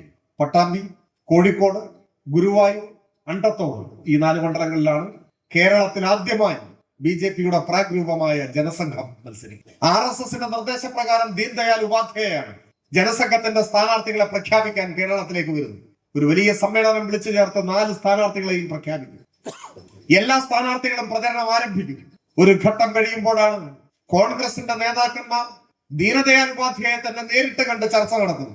കോൺഗ്രസ് മുമ്പോട്ട് വെച്ചത് ഒരേ ഒരു കാര്യമാണ്, ഞങ്ങളുടെ ലക്ഷ്യം EMSനെ തോൽപ്പിക്കുക എന്നതാണ്. നിങ്ങളുടെയും ലക്ഷ്യം EMSനെ തോൽപ്പിക്കലാണ്. അപ്പോൾ പിന്നെ നമ്മളും നിങ്ങളുമായി വേറിട്ട് നിൽക്കണം. നമുക്ക് ഒരുമിച്ച് ഒറ്റ സ്ഥാനാർത്ഥിയെ നിർത്തി EMSനെ തോൽപ്പിക്കുന്നതല്ലേ പ്രായോഗികം? ഈ ചോദ്യമാണ് കോൺഗ്രസ് മുമ്പോട്ട്. ദീനദയാൽ ഉപാധ്യായ ആ നിർദ്ദേശം സ്വീകരിച്ചു. പ്രഖ്യാപിച്ച് പ്രചരണം ആരംഭിച്ച ജനസംഘത്തിന്റെ സ്ഥാനാർത്ഥി മാധവ മേനോനെ പിൻവലിച്ചു. കോൺഗ്രസിന്റെ സ്ഥാനാർത്ഥി രാഘവൻ നായർക്ക് പിന്തുണ കൊടുത്തു. 60-ലെ കേരള നിയമസഭാ തെരഞ്ഞെടുപ്പിൽ EMSനെ പരാജയപ്പെടുത്താൻ പട്ടാമ്പിയിൽ RSSും കോൺഗ്രസും കൈകോർത്തു പിടിച്ചു. 47-ൽ നെഹ്റുവിന്റെ മന്ത്രിസഭയിൽ RSSുകാരനെ എടുത്തപ്പോൾ മുതൽ ആരംഭിച്ച ഇന്ത്യയിലെ വലതുപക്ഷ വർഗീയ കൂട്ടുകെട്ട് 60-ൽ പട്ടാമ്പിയിൽ പ്രത്യക്ഷമായി ഒരു തിരഞ്ഞെടുപ്പിൽ അവതരിച്ചു. പക്ഷെ ആ കൂട്ടുകെട്ടിന് RSSന്റെയും കോൺഗ്രസിന്റെയും സംയുക്ത സ്ഥാനാർത്ഥിയായി മാറിയ രാഘവൻ നായരെ ജനങ്ങൾ വോട്ട് ചെയ്ത് തോൽപ്പിച്ചു, EMSനെ വിജയിപ്പിച്ചു. പിന്നീട് ഒരു ദശാബ്ദം കഴിഞ്ഞാണ് 1971-ലെ പാർലമെന്റ് തെരഞ്ഞെടുപ്പിൽ AKG പാലക്കാട്ട് മത്സരിക്കും. അന്ന് പ്രതിപക്ഷത്തിന്റെ നേതാവാണ് AKG. പാർലമെന്റിലെ സാധാരണക്കാരന്റെ ശബ്ദം അതായിരുന്നു AKG. ആ AKGയെ പാലക്കാട്ട് പരാജയപ്പെടുത്താൻ കോൺഗ്രസും RSSും വീണ്ടും സംയുക്ത സ്ഥാനാർത്ഥിയാണ് മത്സരിപ്പിച്ചത്. ഇത്തവണ പ്രഖ്യാപിച്ച ശേഷം പിൻവലിച്ചത് കോൺഗ്രസിന്റെ സ്ഥാനാർത്ഥിയെ, മത്സരിപ്പിച്ചത് RSSന്റെ സ്ഥാനാർത്ഥി. RSSന്റെ പാലക്കാട് ജില്ലാ കാര്യവാഹകായിരുന്ന പ്രൊഫസർ TC ഗോവിന്ദനാണ് അന്ന് AKGക്കെതിരെ കോൺഗ്രസ് RSS സംയുക്ത സ്ഥാനാർത്ഥി. അന്നും ജനങ്ങൾ വലതുപക്ഷ വർഗീയ സഖ്യത്തിന്റെ സ്ഥാനാർത്ഥിയെ തോൽപ്പിക്കുകയാണ്. AKGയെ വിജയിപ്പിച്ചു. തുടർന്നും കേരളത്തിൽ ചില ഇടവേളകൾ മാറ്റി നിർത്തിയാൽ ഇത്തരത്തിലുള്ള പ്രത്യക്ഷ പരീക്ഷണങ്ങളാണ്. 91-ലെ ബേപ്പൂരും വടകരയും വിശദീകരിക്കേണ്ട കാര്യമില്ല നമ്മുടെ മനസ്സിൽ. ഇതിങ്ങനെ തുടർന്നേ വരികയാണ്. കഴിഞ്ഞ ഏതാനും വർഷങ്ങൾക്ക് മുൻപാണ് മധ്യപ്രദേശിലെ ഉജ്ജയിനി RSSന്റെ ഒരു വലിയ സമ്മേളനത്തിൽ, ആ സമ്മേളനത്തിന്റെ അധ്യക്ഷൻ ഒരു പാർലമെന്റ് അംഗമാണ്, പ്രസംഗിക്കവേ RSSന്റെ നേതാവായ, അയാളുടെ പേര് ഇപ്പോഴും ഓർത്തിരിക്കുന്നു, കുന്ദൻ ചന്ദ്രാവത്ത് എന്നാണ്. കുന്ദൻ ചന്ദ്രാവത്ത് എന്ന RSS നേതാവ് ഒരു പാർലമെന്റ് അംഗം അധ്യക്ഷനായ RSSന്റെ മഹാസമ്മേളനത്തിൽ പ്രസംഗിക്കുമ്പോൾ നൽകിയ ഒരു ആഹ്വാനം എന്തായിരുന്നു? ആഹ്വാനം ഇന്നതാണ്: പിണറായി വിജയന്റെ തലയറുത്തു കൊണ്ടുവന്നാൽ അങ്ങനെ കൊണ്ടുവരുന്നവർക്ക് 1 കോടി രൂപ ഇനാം നൽകും. അതാണ് 1 കോടി രൂപ ഇനാം നൽകും എന്നാണ്. ദേശീയ മാധ്യമങ്ങളിലൊക്കെ അതൊരു വാർത്തയായി വന്നു. അതെന്തുകൊണ്ടാണ് അങ്ങനെ പറഞ്ഞത്? ഈ കാലത്ത് രാഷ്ട്രീയമായ വിയോജിപ്പുകളും എതിർപ്പുകളും ഉണ്ടെങ്കിലും ഇങ്ങനെ ഒരു ആഹ്വാനം ആർക്കുമെതിരെ ആരും നടത്തിയിട്ടില്ല. മാത്രവുമല്ല, പാർലമെന്റിലെ BJPയുടെ പ്രധാന എതിരാളി CPM അല്ല, കോൺഗ്രസ് ആണല്ലോ. പ്രതിപക്ഷത്തെ മുഖ്യകക്ഷി കോൺഗ്രസ് ആണ്. മല്ലികാർജുന ഖാർഗെയുടെയോ രാഹുൽ ഗാന്ധിയുടെയോ ശിരസെടുത്താൽ 1 കോടി തരാം എന്നല്ല RSS നേതാവ് പ്രഖ്യാപിച്ചു. പിണറായി വിജയന്റെ തലയെടുക്കണമെന്ന്. കേരളം ഒഴികെ മറ്റൊരു സംസ്ഥാനത്തും CPM അധികാരത്തിലില്ല. എന്ത്? ഇന്ത്യ ഭരിക്കുന്ന പാർട്ടിയെ നിയന്ത്രിക്കുന്ന RSS ഇന്ത്യയിലെ പ്രധാന പ്രതിപക്ഷ കക്ഷികൾക്കെതിരായി ഒരു വാക്കും പറയാതെ കേരളത്തിന്റെ മുഖ്യമന്ത്രിയുടെ തലയെടുത്ത് കൊണ്ടുവരുന്നവർക്ക് 1 കോടി ഇനാം പ്രഖ്യാപിച്ചു. എന്തേ? ഒരു കോൺഗ്രസ് നേതാവിന്റെ തലയ്ക്ക് RSSന്റെ കമ്പോളത്തിൽ വിലയില്ലാതെ പോയി. ഒരു കോൺഗ്രസ് നേതാവിന്റെയും ശിരസ് RSSനെ ബുദ്ധിമുട്ടിക്കുന്നില്ല. ഇന്ത്യൻ വർഗീയതയ്ക്കെതിരെ കരുത്തുറ്റ ഒരു വാക്കെങ്കിലും വരുന്നത് കമ്മ്യൂണിസ്റ്റുകാരുടെ നാവിൽ നിന്നാണ് എന്നതിന്റെ തെളിവാണ്. ഗോൾവൽക്കറുടെ ജന്മശതാബ്ദി ആഘോഷങ്ങൾ ഉദ്ഘാടനം ചെയ്യാൻ കേരളത്തിലെ RSS സ്നേഹപൂർവ്വം ക്ഷണിച്ചത് VD സതീശനെ ആയിരുന്നില്ലേ? VD സതീശനെയാണ് ക്ഷണിച്ചത്. പിണറായിയുടെ തലയ്ക്ക് വിലയിട്ട RSS ഗോൾവൽക്കറിന്റെ ജന്മശതാബ്ദി ഉദ്ഘാടനം ചെയ്യാൻ VD സതീശൻ തന്നെ വേണം എന്ന് തീരുമാനിക്കുകയും ആ ക്ഷണം ആഹ്ലാദത്തോടെ സ്വീകരിച്ചത് ഗോൾവൽക്കറിന്റെ ചിത്രത്തിന്റെ മുൻപിൽ വെച്ച നിലവിളക്ക് കൊളുത്തി ആ ആഘോഷ പരിപാടികൾ ഉദ്ഘാടനം ചെയ്ത ആളാണ് VD സതീശൻ. ഇതാണ് കേരളത്തിലെ വർത്തമാനകാല സാഹചര്യം. ആ കേരളത്തിൽ കോൺഗ്രസിന്റെ കൂടി പിന്തുണയോടെയാണ് വർഗീയത ഇന്ന് ശക്തിപ്പെട്ടുകൊണ്ടിരിക്കുന്നത്. ആ വർഗീയത ഇന്ന് കോൺഗ്രസിന്റെ വോട്ട് തന്നെ ഗണ്യമായി വാങ്ങിക്കൊണ്ട് പാർലമെന്റിലേക്ക് ഒരു അംഗത്തെ വിജയിപ്പിക്കാൻ കഴിയുന്ന നിലയിലേക്ക് എത്തി. ഇതൊരു പ്രത്യക്ഷമായി നമ്മുടെ മുൻപിൽ നിൽക്കുന്ന ഒരു കാര്യമാണ്. ഒപ്പം കേരളീയ സമൂഹത്തിൽ പൊതുവിലെടുത്താണ് ജാതീയത തീർത്തും ഇല്ലാതാവുകയല്ല ചെയ്യുന്നത്. സംഘപരിവാർ വർഗീയത ജാതീയതയെ കൂടി ശക്തിപ്പെടുത്തുന്നു. ജാതി ക്ഷേത്രങ്ങൾ സജീവമാകുന്നു. ഇത്തരമൊരു സാഹചര്യത്തിൽ പൊതുവായ സമീകരണങ്ങളും അഴകുഴമ്പൻ വർത്തമാനങ്ങളും നമുക്ക് വർത്തമാനകാല യാഥാർത്ഥ്യത്തെ ധീരമായി നേരിടാൻ സഹായകരമാവില്ല.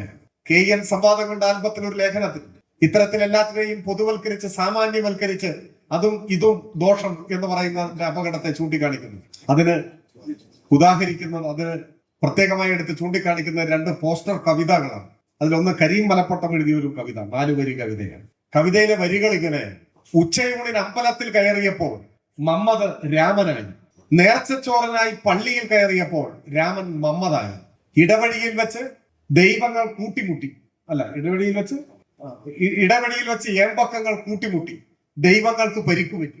ദൈവങ്ങൾക്ക് പരിക്കുപറ്റി. ഇതാണ് കവിത. ഇത് വളരെ നിർദോഷമായ ഒരു കവിതയാണ്. ഒരലസ വായനയെ തൃപ്തിപ്പെടുത്തുന്ന കവിതയാണ്. നമ്മൾക്ക് സന്തോഷമാണ്, അവിടെ ഇവിടെയും കുഴപ്പമാണ്. അങ്ങനെയല്ല യാഥാർത്ഥ്യം. യാഥാർത്ഥ്യം എന്താണ്?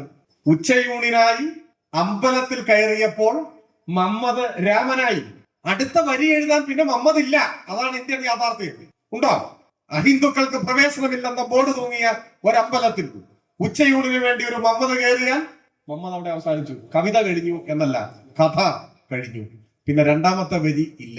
അതാണ് വർത്തമാനകാല ഇന്ത്യൻ സാഹചര്യം. അതാണ് നിങ്ങൾ കഴിച്ച ഭക്ഷണത്തിന്റെ പേരിൽ നിങ്ങൾ കൊല്ലപ്പെടും എന്നതാണ് സ്ഥിതി. മുഹമ്മദ് അഖലാഖ് കൊല്ലപ്പെട്ടത് ഫ്രിഡ്ജിൽ ബീഫ് സൂക്ഷിച്ചു എന്നാരോപിച്ചാണ്. കെമിക്കൽ എക്സാമിനേഷൻ റിപ്പോർട്ട് വന്നപ്പോൾ അത് ആട്ടിറച്ചിയാണ് എന്ന് തെളിഞ്ഞു. അപ്പൊ അതിന്റെ ഒരർത്ഥം, നിങ്ങൾ ബീഫ് സൂക്ഷിക്കൊന്നും വേണ്ട, നിങ്ങളെ കൊല്ലാൻ തീരുമാനിച്ചാൽ നിങ്ങൾ ആട്ടിറച്ചി സൂക്ഷിച്ചാലും നിങ്ങളെ കൊല്ലും. അത് ബീഫാണെന്ന് പറഞ്ഞാൽ മതി. അതാണ്. ചില ആളുകൾ അന്ന് ചില നിഷ്കളങ്കമായ നെടുവീർപ്പുകൾ നമ്മളെ വല്ലാതെ അസ്വസ്ഥമാക്കുന്ന അനുഭവം ഉണ്ട്. എന്താണ്? അയ്യോ പാവം, ആട്ടിറച്ചിയായിരുന്നു കേട്ടോ. അതാണ്, ആട്ടിറച്ചിയായിരുന്നു പാവം. ബീഫാണെങ്കിൽ പാവമല്ല, അല്ലേ? അത് നമ്മൾ അറിയാതെ വന്നു പോകുന്നതാണ്. ചില ആളുകൾ നമ്മൾ പ്രതീക്ഷിക്കാത്ത കേന്ദ്രങ്ങളിൽ നിന്ന് പോലും അങ്ങനെ നെടുവീർപ്പുകൾ ഉണ്ടായിട്ടുണ്ട്. ആട്ടിറച്ചിയായിരുന്നു ആ പാവത്തിന്റെ എന്ന് പറയുന്നത്. അപ്പൊ അതിന്റെ മറ്റൊരു ഭാഗം അതാണ്, കൊല്ലപ്പെടാൻ നിശ്ചയിക്കപ്പെട്ടയാൾക്ക് അതിനൊരു കാരണമായി നിങ്ങൾക്ക് പശുവിനെ ഉയർത്തിപ്പിടിക്കാം എന്നുള്ളതാണ്. അതാണ് ഈ കാലഘട്ടം. അപ്പോഴാണ് ഒരു കവിതയിൽ അമ്പലത്തിൽ കയറിയിട്ട് ഇങ്ങനെ കഴിച്ചു, പള്ളിയിൽ കയറിയിട്ട് ഇങ്ങനെ കഴിച്ചു, ആ കവിത അപ്രസക്തമാണ്. ആ കവിതയുടെ 50% മാത്രമാണ് ഇന്ത്യയിൽ നിന്ന് ജീവൻ ഉണ്ടാവും, ബാക്കിയുള്ളത് ജീവൻ ഉണ്ടാവില്ല. ഇത്തരത്തിലുള്ള സൂക്ഷ്മ വായനയ്ക്ക് KN സാധിക്കുന്നു എന്നതാണ് ആഹ്ലാദകരമായ ഒരു കാര്യം. അതിന്റെ പേരിൽ KN പലപ്പോഴും അനർഹമാവിധം വിമർശിക്കപ്പെടുകയും ആക്രമിക്കപ്പെടുകയും ഒക്കെ ചെയ്യുന്നുണ്ട്. അത് സ്വാഭാവികമാണ്. അതൊക്കെ സ്വാഭാവികമാണ്. നമ്മുടെ ഈ കാലം ഏറെ പ്രശ്ന സങ്കീർണമാണെന്ന്, നാം ധരിച്ചു വെച്ചിട്ടുള്ളതിനേക്കാൾ അപകടകരമാണെന്ന്, ആ അപകടം നമ്മുടെ പടിവാതിൽക്കലോളം മുറ്റവും കടന്നെത്തിക്കുന്നു. സാംസ്കാരിക തലസ്ഥാനം തന്നെ ആ അപകടഗ്രസ്തമായി എന്നുമുള്ള യാഥാർത്ഥ്യത്തെ തിരിച്ചറിഞ്ഞുകൊണ്ട് ഒടുവിലത്തെ സമരത്തിന് തയ്യാറെടുക്കാൻ മടിച്ചു നിൽക്കുന്ന കേരളത്തെയാണ് നാം പ്രകോപിപ്പിക്കേണ്ടത്. ആ കേരളത്തെയാണ് വിചാരണ ചെയ്യേണ്ടത്. അഥവാ നമ്മളെ തന്നെയുമാണ്. നാം നവകേരളം സൃഷ്ടിക്കാൻ തയ്യാറെടുക്കുമ്പോൾ ആ നവകേരളം ഒന്നാമതായി അഭിമുഖീകരിക്കേണ്ടത്, ഒന്നാമതായി ഏറ്റുമുട്ടേണ്ടത് ഈ വിപൽക്കരമായ വർഗീയതയാണ് അഥവാ വർഗീയ വിപത്തിനെയാണ് എന്ന് തിരിച്ചറിയേണ്ടതുണ്ട്. അതാണ് പലതരത്തിൽ KN തന്റെ ലേഖനങ്ങളിലൂടെയും പ്രഭാഷണങ്ങളിലൂടെയും വിളിച്ചു പറയാൻ ശ്രമിച്ചിട്ടുള്ളത്. ഒപ്പം തന്നെ സംവാദങ്ങളുടെ ആൽബത്തിൽ ഒട്ടേറെ ആഴമുള്ള സാഹിത്യ സമ്പുഷ്ടമായ ലേഖനങ്ങൾ, മികച്ച നിരൂപണങ്ങളുണ്ട്. നമ്മുടെ നാടിന്റെയും ലോകത്തിന്റെ ആകെയും പശ്ചാത്തലത്തിലുള്ള വിശകലനങ്ങളും ആലോചനകളും അതിന്റെ ഭാഗമായിട്ടുണ്ട്. ഞാൻ അതിലേക്കാകെ കടന്നു പോകുന്നില്ല. ഞാൻ സമയം കൂടുതൽ എടുത്തു പോയോ എന്ന ആശങ്ക എനിക്കുണ്ട് താനും. ഞാൻ വാക്കുകൾ ചുരുക്കുകയാണ്. നമ്മുടെ കാലത്ത് നാം ഏറ്റെടുക്കേണ്ട ഏറ്റവും പ്രധാനപ്പെട്ട ഒരു ഉത്തരവാദിത്വം ഈ കാലത്തെ അഭിമുഖീകരിക്കുക എന്നത് തന്നെയാണ്. ഈ കാലത്തിന്റെ സവിശേഷതകളെ ശരിയായി തിരിച്ചറിയുക എന്നത് തന്നെയാണ്. തീ പിടിച്ചു തുടങ്ങിയ ഒരു കാലത്ത് നിശബ്ദരായി നിന്നാൽ അവശേഷിക്കുക ചാരം മാത്രമാവും എന്ന തിരിച്ചറിവ് നമുക്കുണ്ടായില്ലെങ്കിൽ അത് നമ്മുടെ കാലത്തോട് നാം ചെയ്യുന്ന ഒരു അനീതിയായിരിക്കും എന്ന കാര്യത്തിൽ സംശയമില്ല. ഈ കാലത്ത് രചിക്കപ്പെടേണ്ട കവിതകൾ, കഥകൾ, ലേഖനങ്ങൾ, പ്രഭാഷണങ്ങൾ, ശില്പങ്ങൾ എല്ലാ സാംസ്കാരിക ഇടപെടലുകളും മൂർച്ചയേറിയതാവേണ്ടതുണ്ട് എന്ന കാര്യത്തിൽ സംശയമില്ല. സാധാരണ പറയാറുണ്ട്, കലാസാഹിത്യ സൃഷ്ടികളെയെല്ലാം, എല്ലാ കലാസാഹിത്യ സൃഷ്ടികളുടെയും സൃഷ്ടാവ് എന്ന് പറയുന്നത് കാലമാണ്. ഏതെങ്കിലും ഒരു വ്യക്തിയിലൂടെ കാലം അത് നിർവഹിക്കുകയാണെന്ന് പറയാം. ഇപ്പൊ അമേരിക്കൻ ഐക്യനാടുകളിൽ അടിമത്തം അവസാനിപ്പിക്കുന്നതിന് പ്രേരകമായി മാറിയത് ഒരു നോവലാണ് എന്ന് പറയാം. ഹാരിയറ്റ് എലിസബത്ത് ബീച്ചർ സ്റ്റോ എഴുതിയ അങ്കിൾ ടോംസ് ക്യാബിൻ എന്ന നോവൽ. ആ നോവലാണ് അമേരിക്കൻ അടിമത്തത്തിന്റെ നിഷ്ഠൂരതയെ ഏറ്റവും പ്രകോപനപരമാം വിധം അമേരിക്കൻ സമൂഹത്തിൽ അവതരിപ്പിച്ചത്. അത് അടിമത്തത്തിനെതിരായ ഒരു സാമൂഹ്യ അഭിപ്രായ രൂപീകരണത്തിനിടയാക്കിയതാണ്. ആ നോവൽ രചിച്ച് ഒരു വ്യാഴവട്ടം കഴിഞ്ഞാണ് അമേരിക്കൻ പ്രസിഡന്റായ എബ്രഹാം ലിങ്കണെ ഹാരിയറ്റ് എലിസബത്ത് ബീച്ചർ സ്റ്റോ സന്ദർശിക്കുന്നു, വൈറ്റ് ഹൗസിലെത്തി സന്ദർശിക്കുന്നു. വളരെ അഭിമാനത്തോടെ ആഹ്ലാദത്തോടെ എബ്രഹാം ലിങ്കൺ അവരെ ചൂണ്ടി പറയുന്നുണ്ട്, ഇവരാണ് ഈ മഹായുദ്ധം ആരംഭിച്ച വനിത എന്ന് പറയുന്നത്. അടിമത്തത്തിനെതിരായ യുദ്ധം. തൊട്ടടുത്ത വർഷമാണ് അടിമത്തത്തിനെതിരായ പ്രഖ്യാപനം അമേരിക്കയിൽ ഉണ്ടാവുന്നത്. അതിന്റെ അടുത്ത വർഷം എബ്രഹാം ലിങ്കൺ കൊല്ലപ്പെട്ടു വന്നു. മറ്റൊരു കാര്യം, അടിമത്തം നിയമം മൂലം നിരോധിക്കാൻ ഇടയാക്കിയത് ഒരുപാട് ഘടകങ്ങളോടൊപ്പം അതിന് പ്രേരകമായി മാറിയത് ഒരു നോവൽ കൂടിയായിരുന്നു എന്ന് ചരിത്രം നമ്മോട് പറയും. ചെറുതും വലുതുമായ ഒരുപാട് ഉദാഹരണങ്ങളുണ്ടാകും. അമേരിക്കയിൽ തന്നെ ആദ്യത്തെ ഭക്ഷ്യസുരക്ഷാ നിയമം പ്രാബല്യത്തിൽ വരുന്നത് അട്ടൻ സിൻക്ലെയർ എഴുതിയ ദ ജംഗിൾ എന്ന നോവൽ പുറത്തു വന്നതോടുകൂടിയാണ്. 905 ജംഗിൾ വരുന്നു. 906 pure food and drugs act 1906 അമേരിക്കയിൽ വരുന്നു, ഭക്ഷ്യസുരക്ഷാ നിയമം. അങ്ങനെ ഒരു നിയമത്തിന്റെ അനിവാര്യതയിലേക്ക് അമേരിക്കൻ സമൂഹത്തെ എത്തിച്ചത് ഈ നോവലാണ്. ആ നോവൽ വായിച്ച ജനങ്ങളാണ് അവിടുത്തെ ഭക്ഷ്യ സംസ്കരണ രംഗത്തെ അനീതിയും ശുചിത്വമില്ലായ്മയും അത്തരം പ്രശ്നങ്ങളെ കുറിച്ചെല്ലാം വലിയ കലാപം തന്നെ സൃഷ്ടിക്കുന്നതിനിടയാക്കി. പിന്നീട് ഒരു വ്യാഴവട്ടം കഴിഞ്ഞാണ് സോഷ്യലിസ്റ്റായ അട്ടൻ സിൻക്ലെയർ ദ ബ്രാസ് ചെക്ക് എഴുതുന്നത്. അമേരിക്കൻ മാധ്യമ പ്രവർത്തന രംഗത്തെ അനഭിലഷണീയമായ പ്രവണതകൾ, മഞ്ഞപ്പത്ര ശൈലി, ഇതിനെല്ലാം എതിരായി അമേരിക്കയിലെ ജനങ്ങളെ ചിന്തിപ്പിച്ചത് ആ നോവലാണ്. ആ നോവൽ പുറത്തിറങ്ങിയതിനെ തുടർന്നാണ് അമേരിക്കയുടെ ചരിത്രത്തിൽ ആദ്യത്തെ മാധ്യമ പ്രവർത്തകർക്കുള്ള പൊതു നിയമം പ്രാബല്യത്തിൽ വന്നത്. ഇങ്ങനെയെല്ലാം സമൂഹത്തിന്റെ പരിണാമദശയിൽ ഏറ്റവും സർഗാത്മകമായി ഇടപെടാൻ കലാസാഹിത്യ പ്രവർത്തനങ്ങൾക്ക് സാധിച്ചിട്ടുണ്ട്. ഇപ്പൊ ജാതീയതക്കെതിരെ ഒരു ഘട്ടം കേരളത്തിൽ മുന്നേറാനും ഒരു പരിധി വരെയെങ്കിലും ജാതീയതയെ അകറ്റി നിർത്താനും ദുരവസ്ഥയും ചണ്ടാല ഭിക്ഷുകയും വഹിച്ചിട്ടുള്ള പങ്ക് നമുക്ക് പഠന വിധേയമാക്കാൻ കഴിയുന്നതാണ്. യൂജിൻ പോത്തിയറുടെ സാർവദേശീയ ഗാനത്തെ കുറിച്ച് KN ഈ പുസ്തകത്തിൽ എഴുതുന്നു. പാരീസ് കമ്മ്യൂൺ തകർക്കപ്പെടുകയും പരാജയപ്പെടുത്തപ്പെടുകയും പലായനം ചെയ്യേണ്ടി വരികയും ചെയ്ത കമ്മ്യൂണാടായിരുന്നു യൂജിൻ പോത്തി. ആ ഘട്ടത്തിലാണ് അദ്ദേഹം പുതിയൊരു ലോകത്തെ സ്വപ്നം കൊണ്ടുകൊണ്ട് സാർവദേശീയ ഗാനം എഴുതിയത്. പരാജയപ്പെടുമ്പോഴും പലായനം ചെയ്യേണ്ടി വരുമ്പോഴും അടുത്ത നിമിഷം കൊല്ലപ്പെട്ടേക്കും എന്ന തോന്നൽ ഉണ്ടാകുമ്പോഴും പുതിയൊരു ലോകത്തെ സ്വപ്നം കാണാൻ കഴിയുന്നു എന്നതാണ് കമ്മ്യൂണിസ്റ്റുകാരുടെ ഒരു പ്രധാനപ്പെട്ട സവിശേഷത. തോപ്പിൽ ഭാസി നിങ്ങൾ എന്നെ കമ്മ്യൂണിസ്റ്റാക്കി എന്ന നാടകം എഴുതുന്നത് 1950-ലാണ്. കേരളം മുഴുവൻ, അന്ന് ഐക്യ കേരളമില്ല എങ്കിലും ഈ മലയാള നാട് മുഴുവൻ കമ്മ്യൂണിസ്റ്റുകാരെ വേട്ടയാടിയ ഒരു കാലത്ത്, വെടിവെച്ച് കൊല്ലുന്ന ഒരു കാലത്ത്. ഒഞ്ചിയത്ത് 8 പേരെ വെടിവെച്ച് കൊന്നത് 1948-ലാണ്. പാടിക്കുന്നിൽ സഖാക്കളെ വെടിവെച്ച് കൊന്നത് 1950-ലാണ്.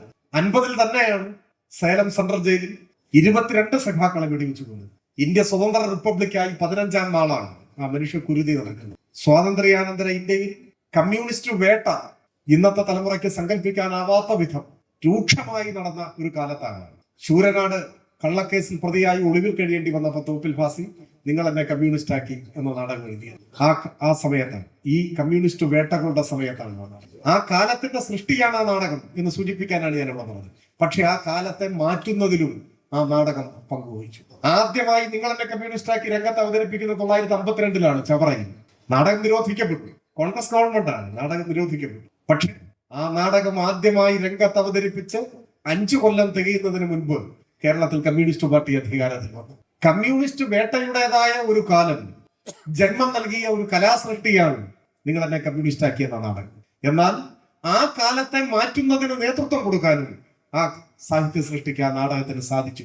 അതിന് ഒരു പങ്ക് വഹിക്കാൻ ആ നാടകത്തിന് സാധിച്ചു എന്നതാണ് പ്രത്യേകത.